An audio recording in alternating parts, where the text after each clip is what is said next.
മനുഷ്യമക്കളുടെ വിശപ്പും ദാഹവും അറിയുന്ന ദൈവം ഭക്ഷണവും പാനീയവും നൽകി പോറ്റുമെന്ന സത്യം 1 രാജാക്കന്മാർ 17:1-6 വ്യക്തമാക്കുന്നു.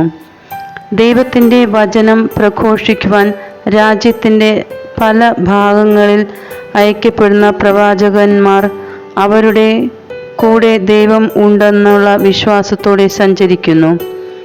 പക്ഷിപ്പറവകളെ പോറ്റുന്ന ദൈവം അവരോട് തൻ്റെ പ്രവാചകന് ഭക്ഷണം കൊടുത്തയക്കുന്നു. കാക്ക ഏലിയ പ്രവാചകന് കാലത്തും വൈകിട്ടും ഭക്ഷണം നൽകുവാൻ നിയുക്തനാകുന്നു. നമ്മുടെ ജീവിതവീഥിയിൽ ഭക്ഷണം വിളമ്പുവാൻ ലഭിക്കുന്ന ദൈവം നൽകുന്ന അവസരങ്ങൾ പാഴാക്കാതിരിക്കുവാനുള്ള കൃപയ്ക്കായി പ്രാർത്ഥിക്കാം. ദൈവം നമ്മെ സമൃദ്ധമായി അനുഗ്രഹിക്കട്ടെ.